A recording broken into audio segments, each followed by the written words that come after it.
अपनी आकर्षक कलाकृतियों और ऐतिहासिक मूर्तियों के लिए विश्व प्रसिद्ध खजुराहो भारत के हृदय मध्य प्रदेश के छतरपुर जिले में स्थित है। खजुराहो नाम हिंदी शब्द खजूर से आया है। कहा जाता है कि खजुराहो के संस्थापक राजा चंद्रवर्मन ने पूरे शहर के चारों ओर खजूर के पेड़ लगवाए थे, जिसके कारण इसका नाम खजुराहो पड़ गया। प्राचीन काल में इसे खजूरपुरा और खजूर वाहिका के नाम से भी जाना जाता था। 9वीं से 11वीं सदी के बीच बनाए गए खजुराहो के इन मंदिरों का निर्माण चंदेल साम्राज्य काल में किया गया था। 1986 में विश्व विरासत की सूची में शामिल खजुराहो समूह के मंदिरों को 3 भागों में बांटा गया है, जिनमें पूर्वी समूह, पश्चिमी समूह और दक्षिणी समूह शामिल हैं। खजुराहो के सबसे ज्यादा मंदिर पूर्व से पश्चिम की ओर बने हैं। इन सभी मंदिरों को ऊंचे प्लेटफॉर्म पर बनाया गया है। 12वीं सदी में कुल मंदिरों की संख्या 85 थी, जो 20 किलोमीटर वर्ग के दायरे में फैले हुए थे, लेकिन इनमें से अब केवल 25 मंदिर ही बचे हुए हैं, जो 6 किलोमीटर के दायरे में फैले हैं। इन 25 मंदिरों में 10 मंदिर विष्णु के, 8 शिव के, 1 मंदिर सूर्य का, 1 मंदिर 64 योगिनी का और 5 जैन मंदिर हैं। खजुराहो के इन मंदिर समूहों में सबसे विशालतम ये है कंदारिया महादेव मंदिर, जो अपनी भव्यता के लिए खास तौर से जाना जाता है। पश्चिमी समूह के इस विशाल मंदिर का निर्माण महान चंदेल राजा विद्याधर ने कराया था। नागर शैली में बने इस शैव मंदिर का निर्माण लगभग 1050 ईस्वी में कराया गया था। ये पूरा मंदिर उत्कृष्ट बलुआ पत्थर से निर्मित है, जबकि इसका प्लेटफॉर्म ग्रेनाइट पत्थर से बना है। प्लेटफॉर्म से मंदिर 30.5 मीटर ऊंचा, लगभग इतना ही लंबा और 20 मीटर चौड़ा है, जबकि इसकी कुल ऊंचाई 35.5 मीटर है। क्या आप जानते हैं कि कंदारिया मंदिर को बनाने में किसी भी तरह के चूने या गारा का इस्तेमाल नहीं हुआ है।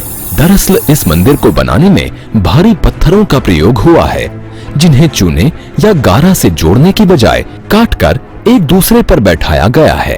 मंदिर की बाहरी दीवारों पर जहां कुल 646 आकृतियां विराजमान हैं, तो वहीं मंदिर के अंदर 226 आकृतियां बनी हैं।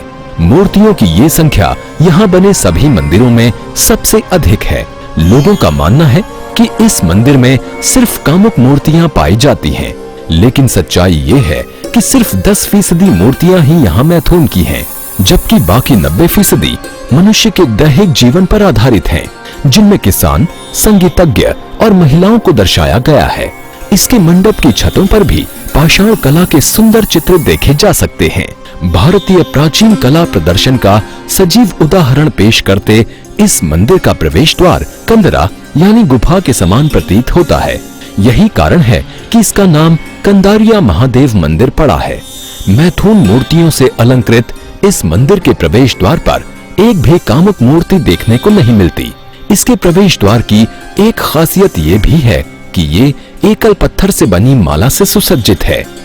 मंदिर की विशाल संरचना खड़ी पहाड़ी के आकार में है, जो मेरू पर्वत का प्रतीक है। ये मंदिर 5 भागों वाली वास्तुकला शैली में डिजाइन किया गया है, जिसमें मुख मंडप, अर्थ मंडप, महामंडप, अंतरालिका और गर्भगृह शामिल हैं।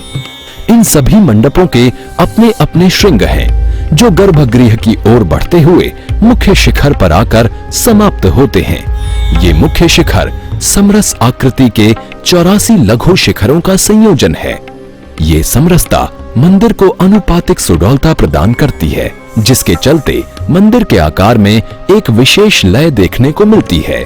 भारत की अति विकसित संस्कृति का उदाहरण पेश करती स्थापत्य की इस विधा के मूल में कारण और औचित्य चाहे कुछ भी रहा हो, ये तो निश्चित है कि उस काल की संस्कृति में ऐसी कला का भी महत्वपूर्ण स्थान था। तो सोच क्या रहे हैं? अप्रतिम सौंदर्य के प्रतीक खजुराहो को देखने के लिए निकल चलिए मध्य प्रदेश की ओर।